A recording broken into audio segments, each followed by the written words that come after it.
안녕하세요. 강한자모병원 산부인과 전문의 조민경입니다. 성수진입니다. 네, 진료실에 와서 약간 얼굴이 빨개지시면서 이렇게 은밀하게 물어보시는 게 좀 있죠. 네. 부부생활 해도 되나요? 네, 되게 요즘 많이 물어보세요. 아무래도 임신했다고 조금 이런 걸 옛날과 달리 소홀히 하거나 피하거나 이제 무작정 피하거나 이러지 않으시기 때문에 되게 많이 물어보시는데 결론적으로 임신 중에 부부 생활은 해도 됩니다. 부부 생활 자체가 유산이나 조산의 리스크를 특별히 늘리지는 않는다고는 되어 있어요.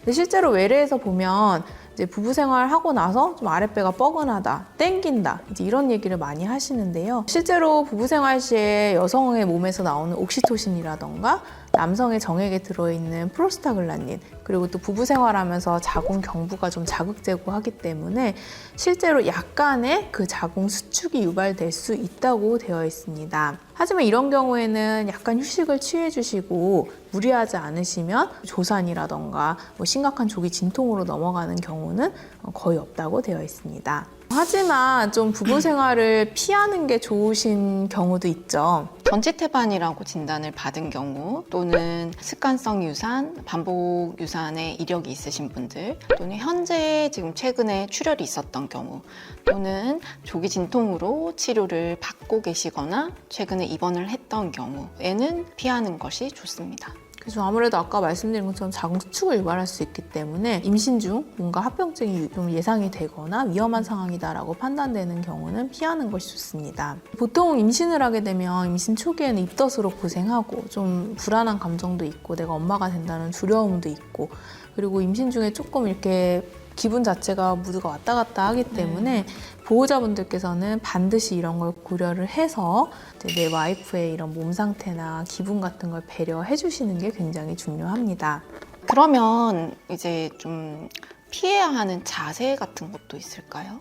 네, 부부 생활 중에도 우리가 보통 너무 깊이 삽입되는 자세는 좀 피하시라고 말씀드리고 대표적으로 후베이라던가 여성 상의 자세 같은 거는 좀 피해 주시는 게 좋습니다. 보통 추천하는 자세가 전측이나 후측이 같은 자세를 취해 주시는 게 좋고요.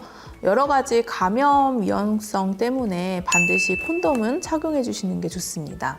또한 유두를 자극하게 됐을 때는 여성 호르몬인 옥시토신이 나와서 자궁 수축을 더 유발하는 경우가 많기 때문에 유두 자극을 과하게 하는 것은 좀 피해 주시는 게 좋고요. 또 너무 격렬하게 이제 부부 생활을 해주시는 거는 좀 피해 주시는 게 좋습니다. 자궁 경부는 임신을 하게 되면은 굉장히 약해져 있어요. 그래서 조그만한 자극에도 쉽게 이렇게 피가 날 만큼 점막 조직이다 보니까 손상이 될 수 있거든요. 그래서 방금 우리 선생님께서 말씀해주신 그런 피해야 할 자세들을 생각을 하셔서 하시면 좋을 것 같습니다. 임신 중 부부 생활을 아예 안 할 수는 없지만 하게 될 때는 반드시 안전하게 해주셔야 되고 그리고 서로 이제 부부 사이의 합의 하에 좀 서로 배려하면서 해주시는 게 좋겠습니다. 오늘도 유익한 시간이 되셨나요? 아래 댓글에 궁금한 사항 남겨주시고 저희는 또 다음번에 뵙도록 하겠습니다. 감사합니다.